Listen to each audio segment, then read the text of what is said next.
The sound coming from the iron-reinforced cellar wasn't a growl. It was a scream of pure, animalistic agony. Alpha Noah stood motionless at the top of the stone stairs, his massive frame casting long shadows in the flickering torchlight. Below, in the darkness that reeked of blood and fear, his son had become something unrecognizable.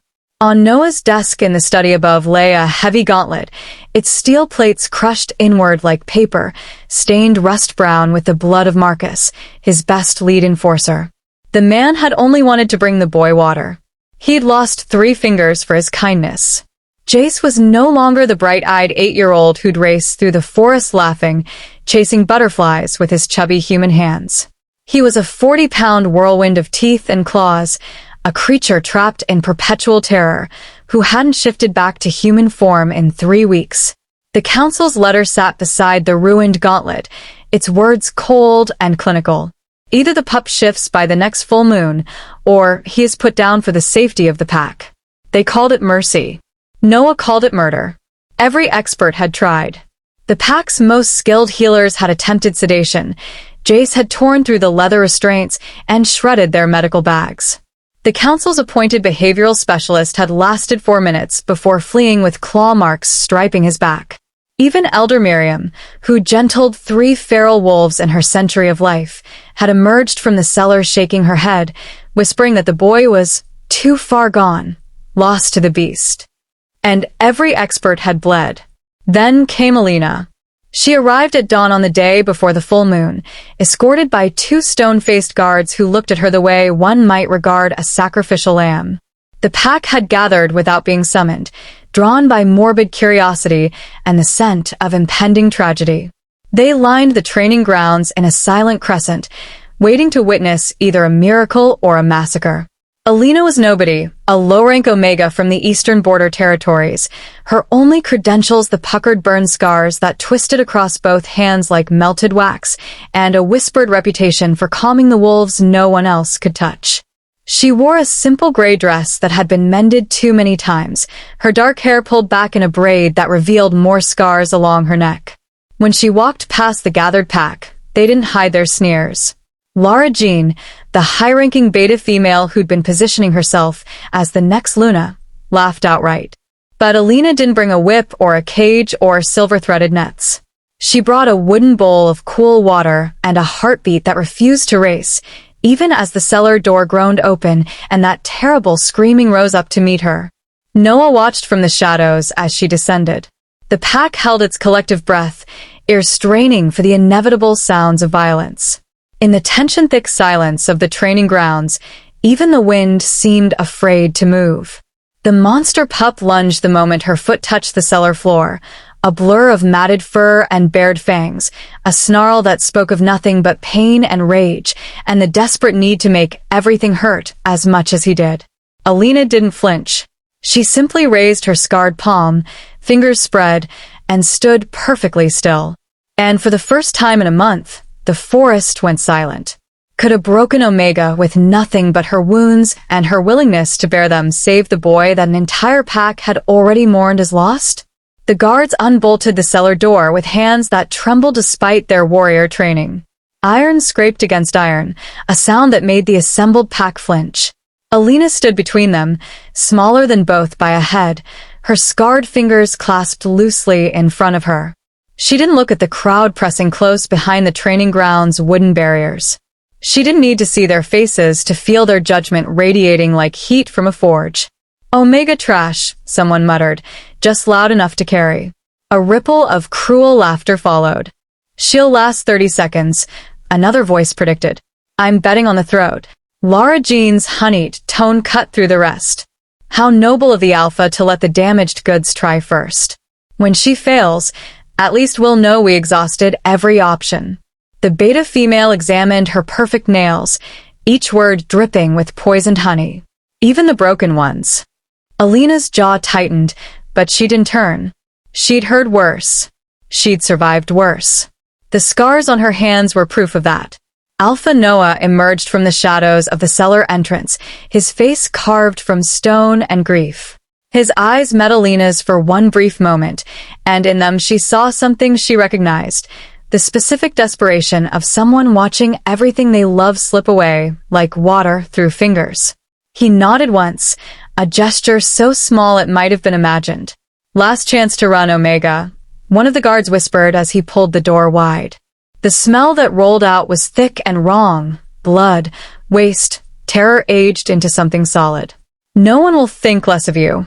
They already think nothing of me," Alina said quietly. "I have nowhere to go but forward." She descended. The stairs were slick. The darkness swallowed her after the fourth step, broken only by a single torch bracketed to the far wall. Its light didn't reach the corners, where shadows moved with breath and rage.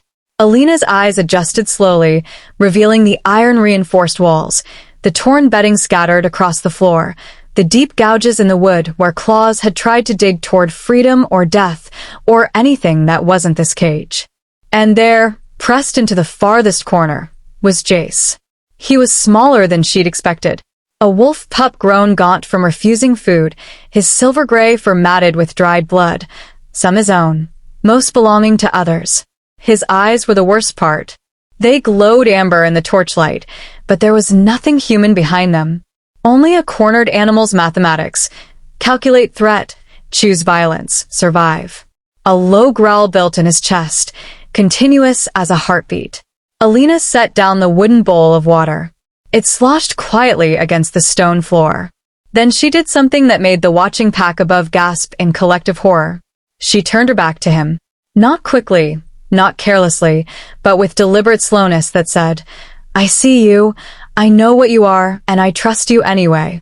She lowered herself to sit cross-legged on the cold floor, her spine to the pup, her hands resting open on her knees.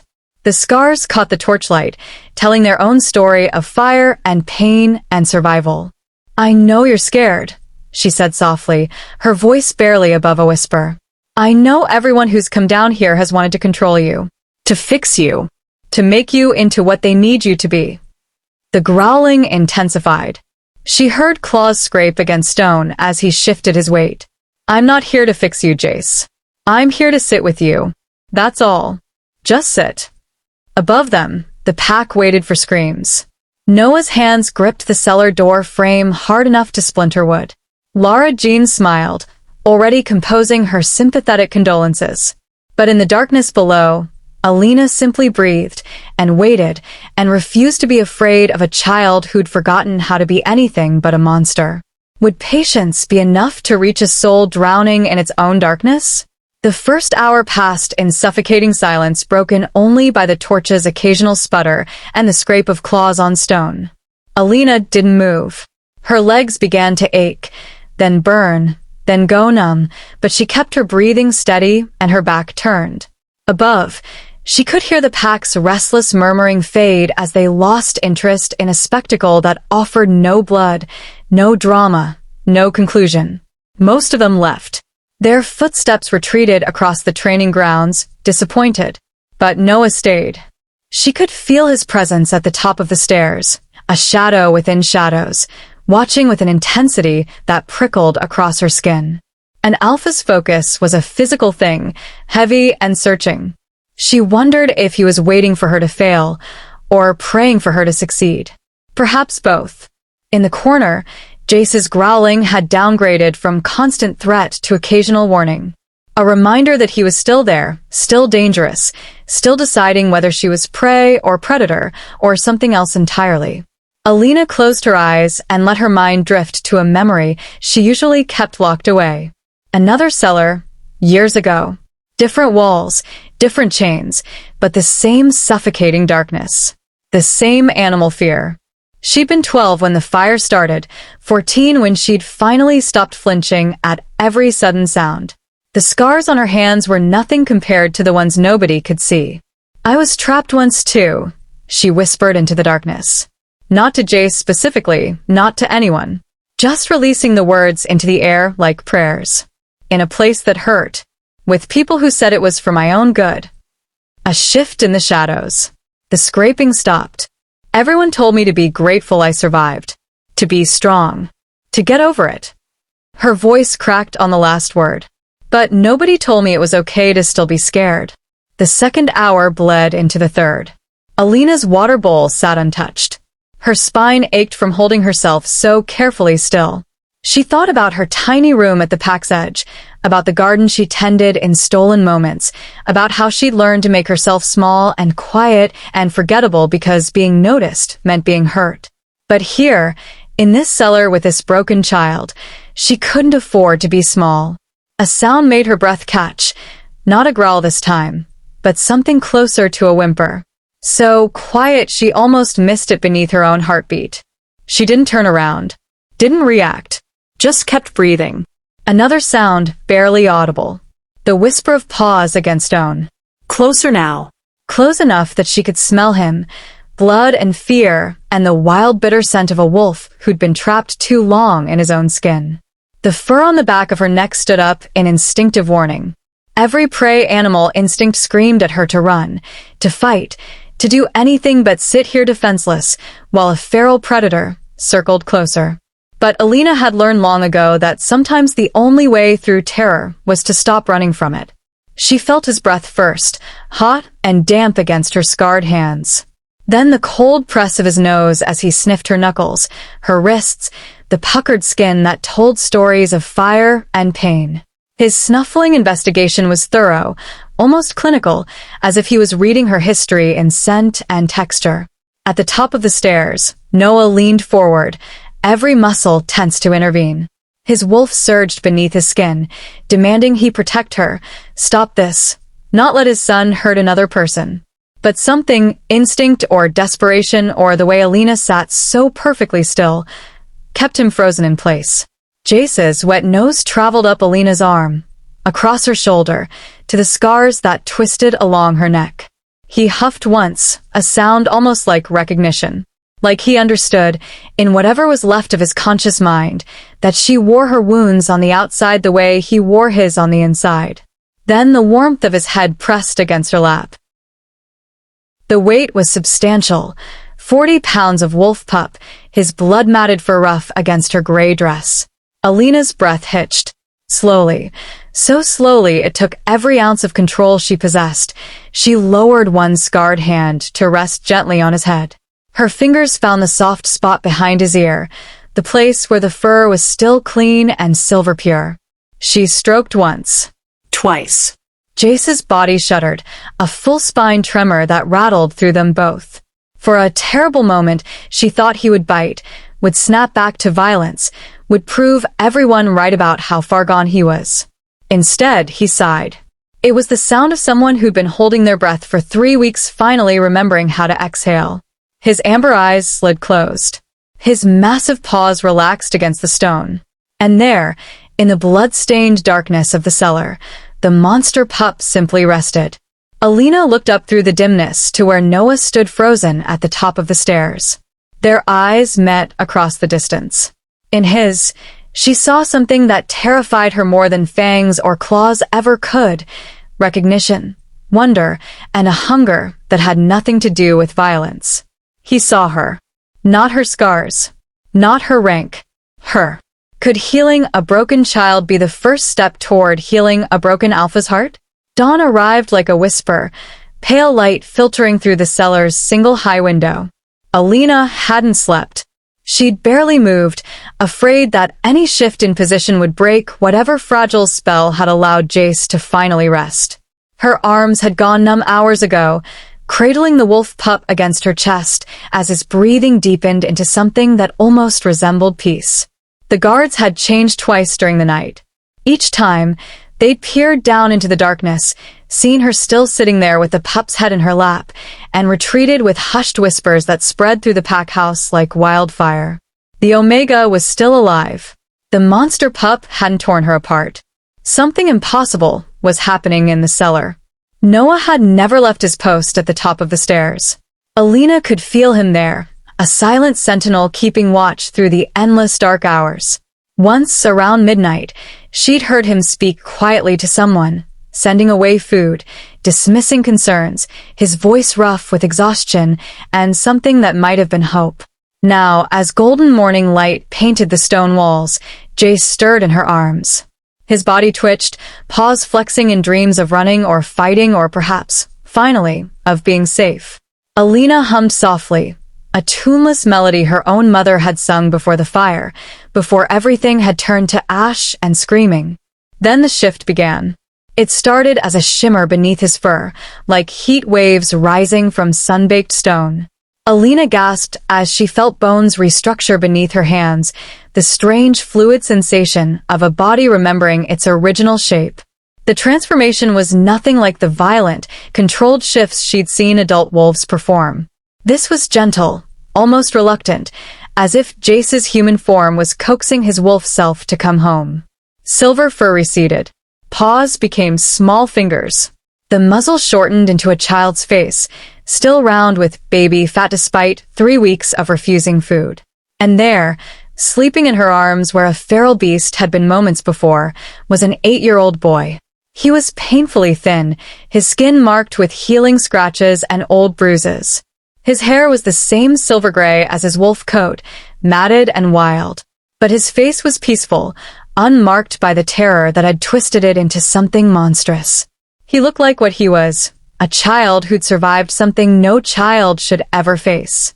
Alina's vision blurred with tears she hadn't known she was holding. Jace. Noah's voice cracked on his son's name. She looked up to find the alpha halfway down the stairs, frozen as if afraid that moving might shatter this fragile miracle. His face was transformed. The stone mask crumbled away to reveal raw, devastating relief. He's back. He's back, Alina confirmed, her voice barely a whisper. He needs clothes. And food. And a real bed.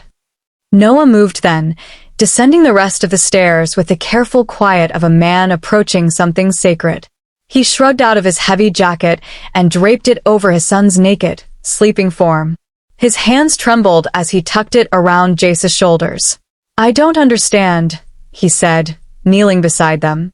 This close, Alina could see the sleepless circles under his eyes, the gray threading his dark hair, the weight of leadership that sat on him like a physical burden. 3 weeks. Every healer, every elder, every method we knew. And you just sat with him.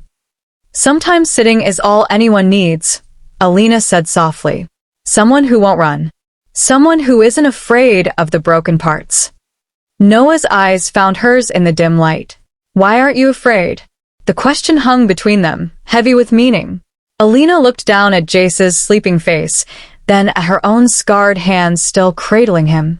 Because I know what it's like to be the monster everyone's afraid to touch, she said finally. I was 11 when the fire started in our pack house. My father was beta to the Northern Ridge Pack. He died trying to save the Alpha's records, bound books that supposedly contained centuries of bloodline histories. Her voice went flat, reciting facts that still felt unreal even years later. My mother pulled me from the flames, but not before. She raised her hands, letting the scars speak for themselves. The healers saved my life, but the pack blamed my father for the fire. Said he'd been careless with candles. They stripped our family of rank, of name, of everything. My mother drank herself to death within a year. I was passed between pack families like a debt nobody wanted to collect.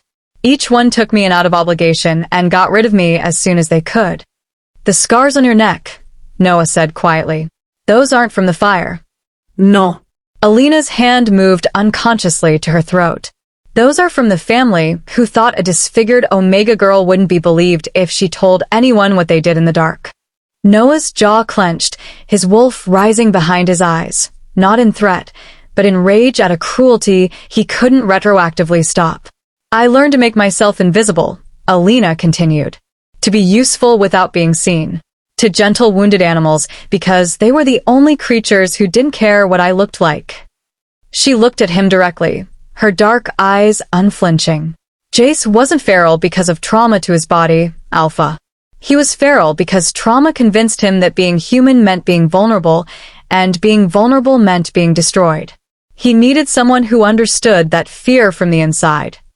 In her arms, Jace stirred, small fingers curling into the fabric of Noah's jacket.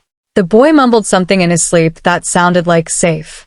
Noah reached out slowly, as if asking permission, and brushed a strand of hair from his son's forehead. When he looked at Alina again, his expression had shifted into something she couldn't quite name: wonder and sorrow, and a dawning recognition that terrified her. "What's your full name?" he asked. "Just Alina.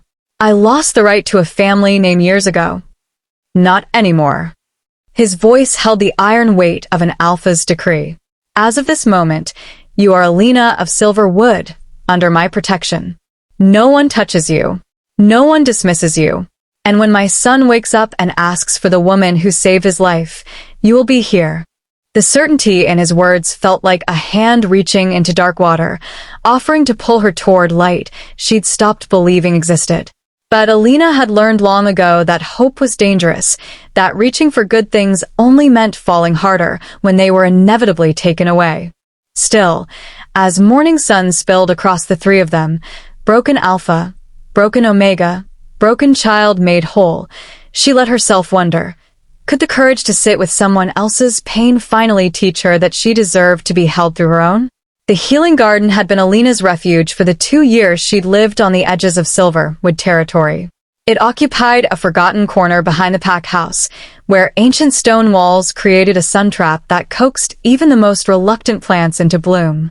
She discovered it overgrown and abandoned, choked with weeds that spoke of years of neglect. Now it thrived with medicinal herbs, night-blooming jasmine, and the silver-leafed moonflowers that only grew in places where wolf magic ran deep in the soil. It was here that Noah found her 3 days after Jace's transformation, though found was perhaps too generous a word for what they both knew was his 4th deliberate visit. "The council wants a formal report," he said, standing at the garden gate with the awkward posture of a man who'd forgotten how to make casual conversation. He held a leather folder that looked suspiciously empty. "About your methods. For the records." Alina looked up from the lavender she was harvesting, her hands already purple-stained from the flowers. A smile played at the corner of her mouth. "You wanted a formal report yesterday, Alpha. And the only be longer than the actual event." A flush crept up Noah's neck, visible even in the dappled shade. He cleared his throat.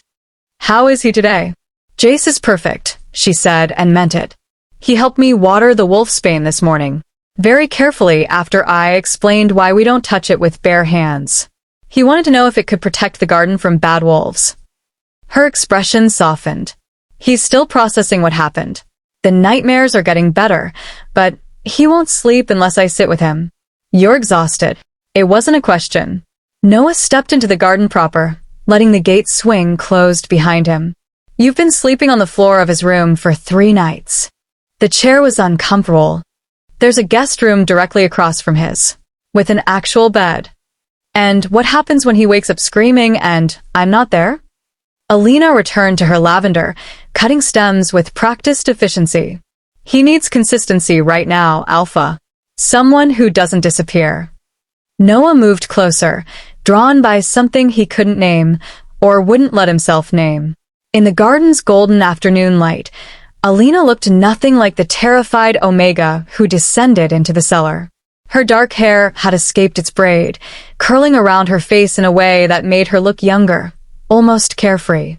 The scars on her hands caught the sun as she worked, transforming from marks of trauma into something almost luminous. "You see them differently," Alina said without looking up. "What?" "My scars." She finally met his eyes, and he saw the vulnerability there beneath her calm exterior.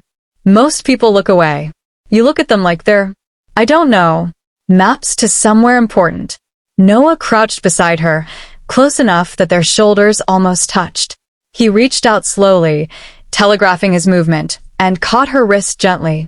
His thumb traced the edge of a burn scar that spiraled from her palm to her forearm. "They're proof you survived something that should have killed you," he said quietly. "They're proof you chose to keep living even when living was the harder choice." "How could I look away from that?" Alina's breath caught. This close, she could see the gold flecks in his dark eyes, could smell the pine and earth scent that marked him as Alpha. He was looking at her the way she'd seen him look at his son, like she was precious, like losing her would break something fundamental inside him. "Alpha." "Noah," he corrected. "When we're alone, I'm just Noah. That's not how pack hierarchy works." then maybe pack hierarchy is wrong about some things. His hand was still on her wrist, thumb moving in small circles that sent sparks up her arm. You saved my son. You saved my sanity. You walked into certain death because no one else would, and you did it without asking for anything in return. I didn't do it for a reward, Alina whispered. I know. That's what makes it extraordinary. Noah shifted closer, his free hand rising to cup her cheek. His palm was warm against her skin, covering the scars on her neck with a tenderness that made her eyes sting. That's what makes you extraordinary. The world narrowed to the space between them, inches that felt like miles, like the distance between everything she'd been told she was and everything his eyes promised she could be. Noah's gaze dropped to her mouth, and Alina felt herself leaning in, drawn by a gravity she'd never believed could exist for someone like her. Their lips were a breath apart when Lara Jean's voice cut through the garden like a blade. How touching. They sprang apart, though not quickly enough to hide what had almost happened. Lara Jean stood at the gate, her perfect posture radiating disapproval wrapped in false sweetness. She was beautiful in the way of wolves who'd never known hardship, glossy dark hair, unblemished skin, curves that spoke of good breeding and better nutrition. Alpha Noah, she purred, though her eyes were ice. The council is waiting for you in the Great Hall. Something about border patrols and rogue sightings. Quite urgent, I'm told. Her gaze slid to Alina with surgical precision. I'm sure your gardener understands that pack business takes precedence over recreational visits. Noah stood slowly, and Alina recognized the shift in his posture. The alpha reasserting himself over the man. Tell them I'll be there shortly. Of course. Lara Jean's smile was all teeth. Though I wonder what the council would think about their alpha spending so much time in Forgotten Gardens. People talk, About propriety. About what's appropriate for a leader still in mourning for his mate. The words hit their target. Noah's jaw tightened, guilt flickering across his features. His late mate, Jace's mother, had been dead only 8 months. 8 months since the same rogue attack that had traumatized his son had torn her throat out while she fought to protect him. I'll handle the council's concerns, Noah said coldly. You can go. Lara Jean inclined her head, but not before shooting Alina a look that promised consequences. She glided away, leaving poisoned silence in her wake. Noah turned back to Alina, reaching for her hand, but she'd already stepped away. The moment was broken, reality reasserting itself with brutal clarity. You should go, Alina said quietly, returning to her lavender as if her heart wasn't hammering against her ribs. Pack business. Like she said. Alina, please. She didn't look at him. Couldn't look at him without breaking. Jace will want you at dinner. He's been asking when you'll eat with us. Noah stood there for a long moment, warring with duty and desire. Finally, he moved toward the gate, but paused at the threshold. This isn't finished, he said. Alina waited until his footsteps faded before sinking onto the garden bench, lavender forgotten in her lap. She raised shaking fingers to her cheek, where the ghost of his touch still lingered. Could a man born to lead a pack really choose a woman the pack had already decided was beneath him? And if he did, would his heart be strong enough to weather the storm that choice would bring? The accusation came 2 days later, delivered with the kind of calculated precision that spoke of careful planning. Lara Jean stood before the council in the Great Hall, her face arranged in an expression of reluctant concern, while Alina was made to wait outside like a criminal awaiting judgment. I hate to bring this forward, Lara Jean said, her voice carrying through the heavy oak doors. But as someone who cares deeply about this pack's welfare, I cannot stay silent. The Omega's methods are unnatural. Elder Miriam's weathered voice responded. The boys shifted back. After 3 weeks of failure, she succeeded where we all failed. What's unnatural about that? Exactly my point. Lara Jean's tone sharpened with false reason. It was too easy. Too sudden. I've consulted with our healers, and they agree. Such a dramatic shift in behavior suggests chemical intervention. The garden she tends is full of sedatives. Valerian root. Chamomile. And she's been making him tea every night. Through the door, Alina closed her eyes. The tea was real, a simple blend to help Jace sleep without nightmares. Nothing more sinister than what any mother might give a restless child. But in Lara Jean's mouth, it became evidence of manipulation. You're suggesting she drugged the alpha son? Councilman Reed's voice held skepticism, but also a thread of concern. I'm suggesting we don't know what she did. Lara Jean let the implication hang. This Omega appears from nowhere with convenient expertise. She isolates herself with the boy for hours. She's wormed her way into the Alpha's confidence with suspicious speed. And now our future leader is dependent on her presence to function. If that's not cause for investigation, I don't know what is. The door opened. Noah stood in the threshold, his face carved from granite. Behind him, the council sat in a semicircle, their expressions ranging from troubled to hostile. Only Elder Miriam looked unconvinced, her ancient eyes sharp with something that might have been sympathy. Alina, Noah said quietly. Come in. She entered the hall feeling every eye on her scars, her shabby dress, her Omega status. Lara Jean stood to the side, the picture of concerned nobility. The beta female had dressed carefully for this performance, a deep blue gown that highlighted her status, her hair styled in the intricate braids reserved for high-ranking females.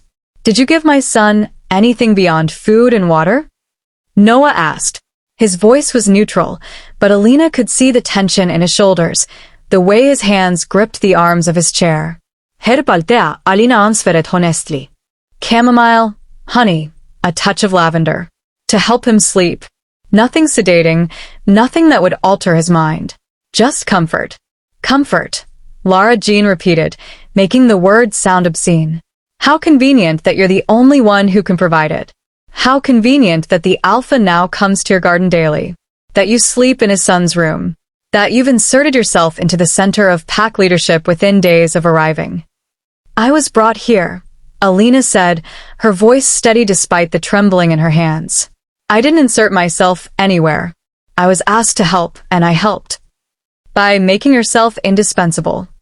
Lara Jean turned to the council. I propose we send the boy to our healers for a proper examination. Test his blood for foreign substances. And perhaps the Omega should return to wherever she came from before her influence spreads further. Murmurs of agreement rippled through some of the council members. Alina watched her fragile place in the pack crumble like sand castles before tide. She'd known this was coming, had felt it building since the moment Noah's hand touched her cheek in the garden. She was a stain on his reputation, a weakness his enemies could exploit. I'll leave, Alina said quietly before Noah could speak. Tonight. You don't need to exile me. I'll go willingly. No. Noah stood, alpha power rolling off him in waves. This is absurd. Alpha, please. Alina met his eyes, willing him to understand. I'm causing division. Jace is better now. He can transition to the pack healers. You don't need me anymore. The lie tasted like ash, but she forced it out anyway. Because the truth was worse, that she wanted to stay, wanted to believe in the impossible future she'd glimpsed in the garden, wanted to let herself hope that someone like her could belong somewhere like this. The boy will be examined, Elder Miriam said, her voice cutting through the tension. If Alina's tea contains anything harmful, she'll answer for it. If it doesn't, then perhaps we should examine our own biases instead. Noah's jaw clenched, but he nodded. Agreed. Until then, Alina stays. But that night, while Jace slept peacefully across the hall, Alina packed her few belongings into the same worn bag she'd arrived with. She'd learned long ago that staying where she wasn't wanted only led to more pain. Better to leave on her own terms, before they could take her dignity along with her place. She was halfway to the garden gate when she heard the screaming. The screaming was high and terrified and unmistakably Jace. Alina's bag hit the ground as she sprinted toward the pack house, her heart a hammer against her ribs. The night watch should have been patrolling. The guards should have been at their posts. But the courtyard was eerily empty, torches burning unattended, as if everyone had been pulled elsewhere. A distraction, her mind supplied coldly. This was planned. She followed Jace's cries past the main buildings, into the dark line of trees that marked the forest's edge. Her wolf-born night vision was weak compared to full-blooded pack members, but she'd spent enough years navigating darkness to trust her other senses. The scent hit her first. Rogue wolves, their smell wrong and sour, tainted with bloodlust and the particular madness that came from living outside pack structure too long. And beneath it, sharper and closer, the smell of Jace's terror. Alina found him in a small clearing, backed against a fallen log with 3 rogues circling. They were massive, poorly groomed, their eyes reflecting red in the moonlight. The boy was in human form, vulnerable and small, clutching a tree branch like a weapon. He must have wandered out after she left, looking for her, and walked straight into their trap. Well, the largest rogue growled, his voice barely human. The alpha's precious pup, worth his weight in gold to the right buyer. Or his weight in blood, if daddy doesn't play nice. Alina didn't think. She stepped into the clearing, placing herself between the rogues and Jace with nothing but her scarred hands and the knowledge that she was probably about to die. "Run, Jace," she said calmly. "Back to the pack house. Now. I won't leave you." His voice cracked on a sob. "You will," she said, still not taking her eyes off the rogues. "Because I need you to bring help. Can you do that for me?" But the rogues had already shifted position, cutting off the retreat. The leader laughed, a sound like gravel scraping bone. "Nobody's running anywhere, Omega. Though I'm curious why the pup's babysitter thinks she can stop 3 of us." "I can't stop you," Alina agreed, her mind racing through options she didn't have. "But I can slow you down." She grabbed a handful of the loose dirt at her feet and flung it at the nearest rogue's eyes. He yelped, pawing at his face, and in that moment of chaos, she shoved Jace toward the fallen log. "Under it. Crawl under, and stay small." The boy obeyed, his survival instincts overriding his fear. The space beneath the log was tight, too tight for the massive rogues to follow. It bought them seconds, maybe a minute if she was lucky. The leader snarled and lunged. Alina dodged, but not fast enough. Claws raked across her shoulder, tearing fabric and skin. Pain bloomed white-hot, but she forced it down. Pain meant alive. Alive meant fighting. "You know what you smell like?" she said, circling to keep the rogue's attention on her and away from Jace's hiding spot. Fear. Desperation. The kind of madness that comes from having your pack bonds severed. The leader paused, tackles raised. "Shut up, Omega." "I've seen it before," Alina continued, her voice taking on the same cadence she'd used in the cellar with Jace. Calm, knowing, unafraid. "The way isolation eats at your mind. Makes you forget who you were. Makes you into something that only knows hunger and rage." I said shut up, but there was uncertainty now, the feral equivalent of a cornered animal recognizing something familiar. "You're not here for the boy," Alina said, understanding crystallizing. "You're here because someone paid you. Someone who wanted the pack distracted. Who wanted the alpha's son as leverage." The second rogue shifted nervously. "She's stalling." "Of course I'm stalling," Alina said. "Because unlike you, I'm not alone." The forest erupted. Noah crashed through the tree line in full wolf form, a massive silver beast whose snarl shook the leaves from nearby branches. Behind him came a dozen pack warriors, their coordinated attack speaking of training and fury. The fight was brief and brutal. The rogues, caught between Alina's psychological warfare and the pack's physical might, scattered like leaves before a storm. 2 escaped into the darkness. The leader wasn't so lucky. Noah's jaws found his throat, and the crunch of bone echoed through the clearing. Then Noah was shifting back to human, his naked form splattered with blood as he yanked Jace from beneath the log and crushed him against his chest. "Are you hurt? Did they touch you?" "Alina saved me," Jace sobbed into his father's shoulder. "She came back. She didn't leave me." Noah's eyes found Alina over his son's head. She was swaying on her feet, blood streaming from her shoulder, her face pale with shock. But she was smiling, that small defiant smile that said she'd do it all again. "You were leaving," Noah said hoarsely. "Your bag was packed." "I was," Alina admitted. Her legs chose that moment to give out. Noah caught her with one arm, still holding Jace with the other, and the three of them sank to the forest floor in a tangle of relief and terror, and something that felt dangerously like family. The pack house Great Hall was packed to capacity by the time Alina's wounds were bandaged, and she was dragged before the assembly. The healers had barely finished stitching the claw marks on her shoulder before the guards arrived with orders to present herself immediately to the council. Jace had clung to her, screaming that it wasn't fair, that she'd saved him, until Noah gently pried his son's fingers loose and promised he'd make everything right. The look in the Alpha's eyes had been unreadable, fury and determination, and something that burned too bright to name. Now Alina stood in the center of the hall, still wearing her blood-stained dress, while what seemed like the entire pack pressed close to witness her judgment. The air was thick with anger and fear, the collective trauma of an attack on their future leader demanding someone to blame. Lara Jean stood at the council's right hand, her expression perfectly crafted, concern layered over satisfaction, sorrow masking triumph. "Let me understand the sequence of events," Councilman Reed said, his voice carrying over the restless crowd. The Omega was leaving pack grounds when the heir was attacked. The boy had left the safety of the pack house after dark, something he'd never done before her influence. "I heard him scream. I ran toward the danger like any pack member would," Alina said quietly. "Any pack member would have alerted the guards first," Lara Jean interjected smoothly. "Any pack member would have known that a lone Omega confronting 3 rogues was suicide. Unless, of course, you knew the attack was coming." The accusation landed like a stone in still water.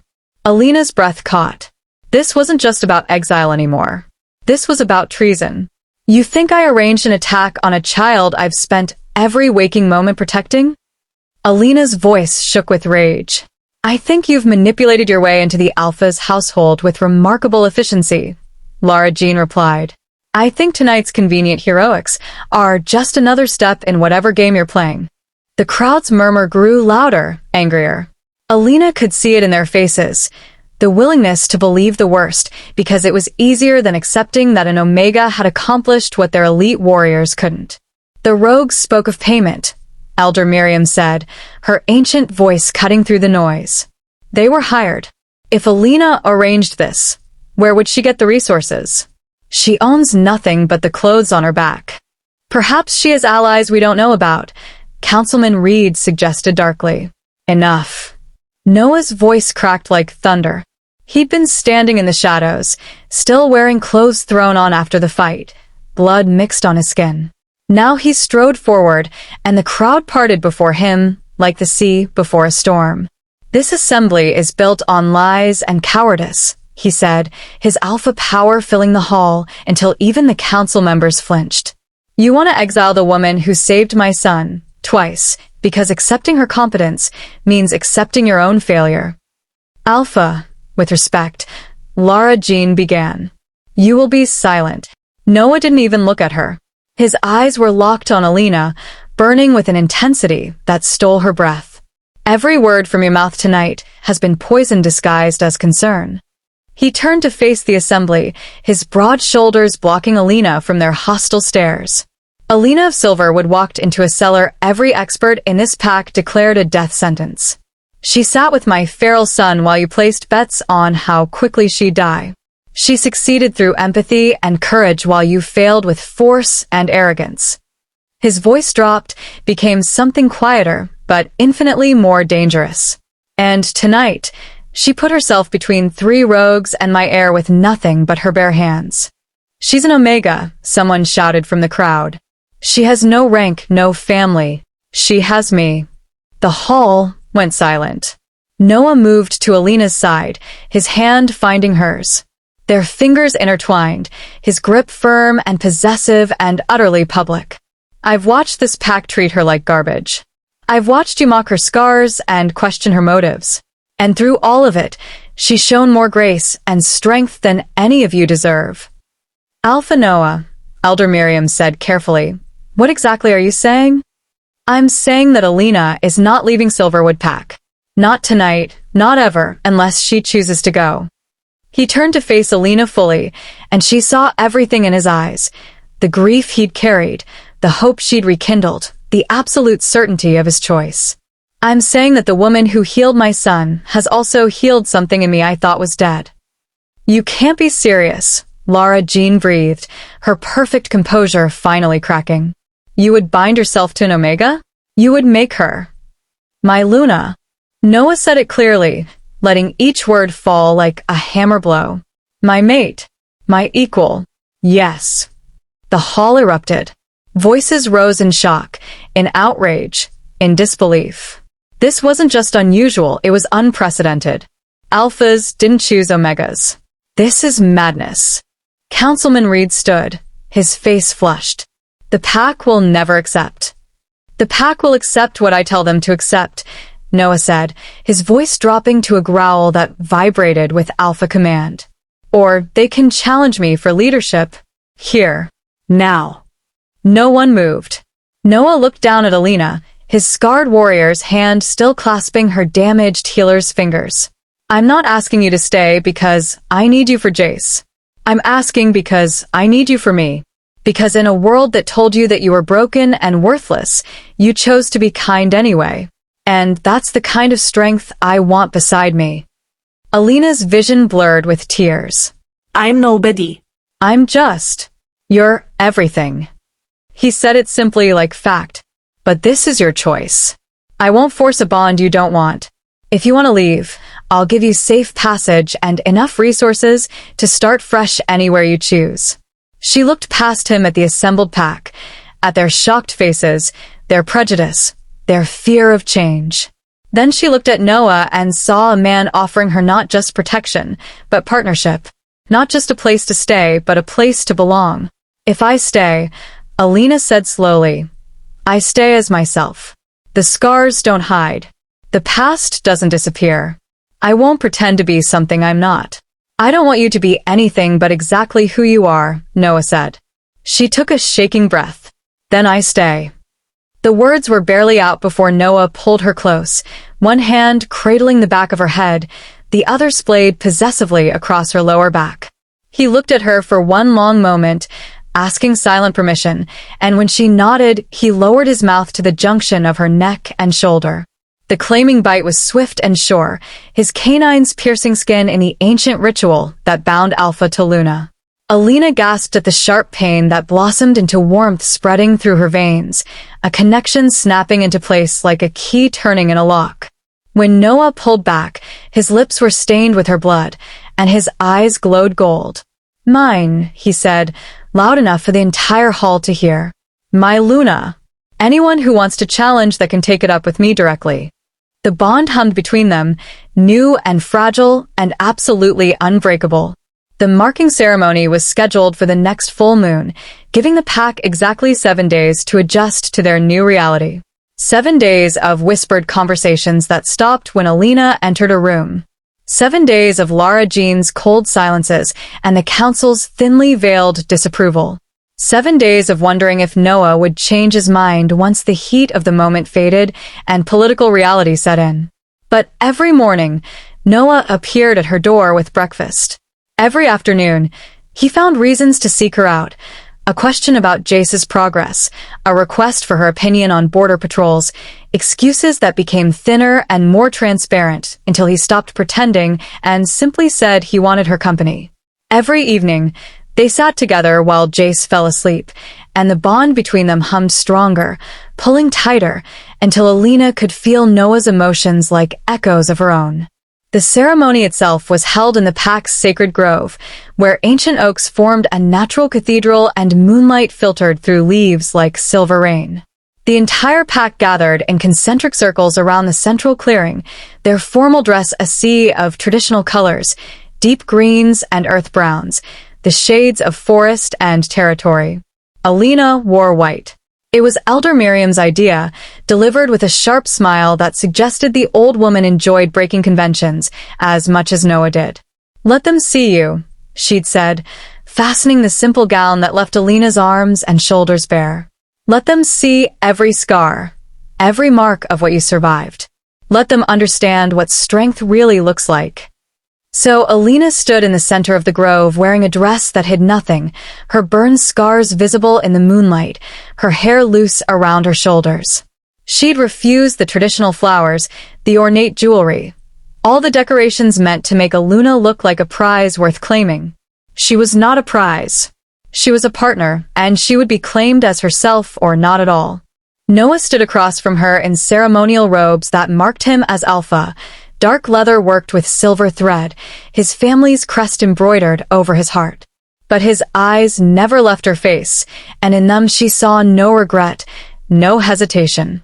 Only certainty and a hunger that made her breath catch. Elder Miriam raised her hands, and the pack fell silent. We gather under the full moon to witness the binding of Alpha to Luna, leader to leader, soul to soul, she intoned, her ancient voice carrying across the grove. Noah Stone, Alpha of Silverwood, has chosen his mate. Does anyone challenge his right to claim? The silence stretched. Alina could feel the tension, the unspoken objections, the prejudice thick as fog. But no one stepped forward. No one dared face Noah's wrath or the political chaos a leadership challenge would bring. Does anyone question the chosen's worthiness? More silence. But this time, Alina saw movement at the edge of the circle. Jace, dressed in his own formal clothes, stepped forward with the deliberate courage of a child who'd learned bravery from the woman he was defending. I don't question it, he said, his young voice clear and strong. Alina saved me when everyone else gave up. She sat with me when I was a monster. She chose to stay even when staying was hard.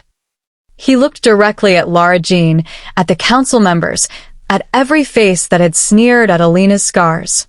If you question her, you question me too. Noah's throat worked with emotion.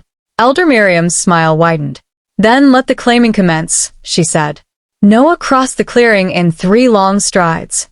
He cupped Alina's face in both hands, thumbs tracing the scars on her neck with infinite gentleness. Last chance, he whispered, so only she could hear. Once this is done, you're mine and I'm yours. Forever. No takebacks, no escape clauses. I don't want escape clauses, Alina whispered back. I want you. He kissed her then, deep and claiming, pouring everything he felt through the bond, his grief and his hope, his past and his future, his absolute conviction that she was exactly who he'd been waiting for. When he pulled back, his eyes had shifted to wolf gold. Turn, he said softly. Alina turned, presenting the curve of her neck to him and to the watching pack.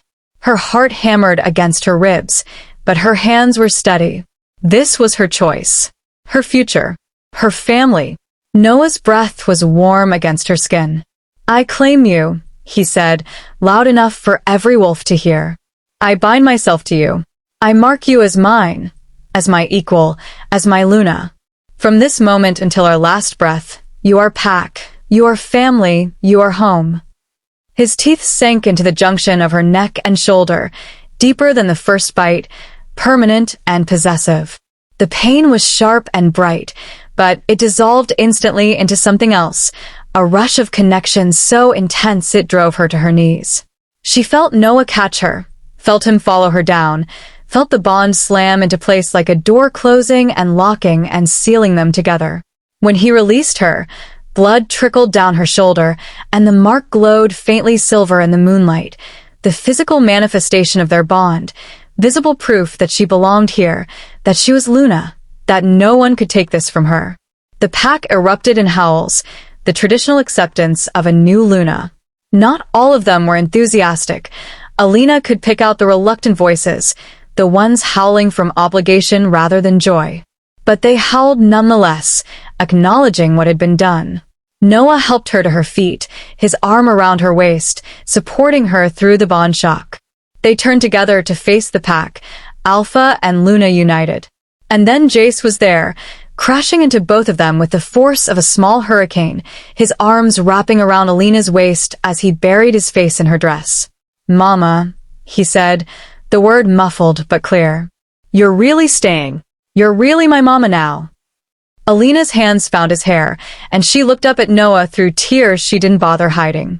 His own eyes were wet, his scarred warrior's face transformed by joy and grief and overwhelming relief. "I'm really staying," she whispered to Jace, to Noah, to herself. "I'm really home."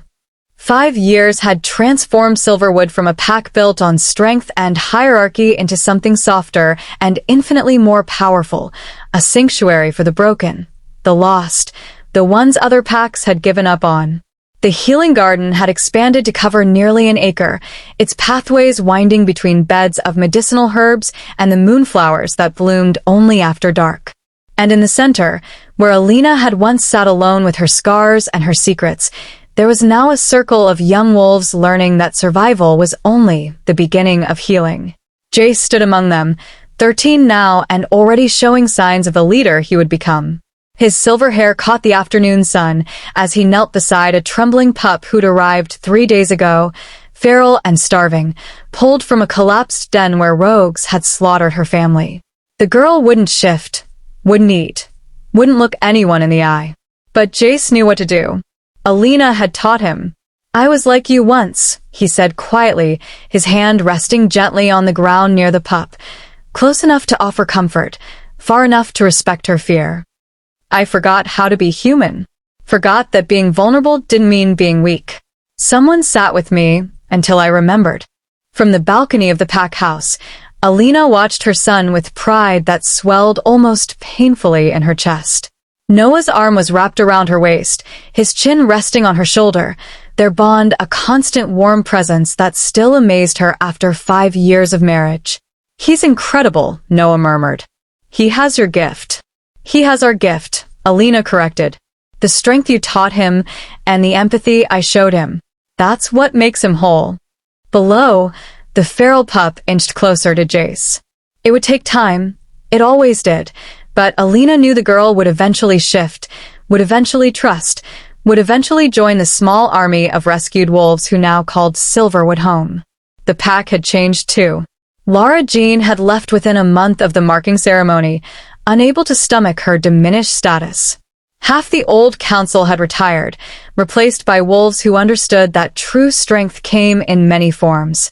The ones who'd stayed had learned to see past scars and rank to the potential beneath. "Do you ever regret it?" Alina asked, though she knew the answer. She asked anyway, needing to hear it spoken aloud. "Choosing me over tradition?" Noah turned her in his arms, his hands framing her face the way he had in the sacred grove. His thumbs traced the scars on her neck, then the mating mark that sat among them, a permanent reminder of the choice they'd made together.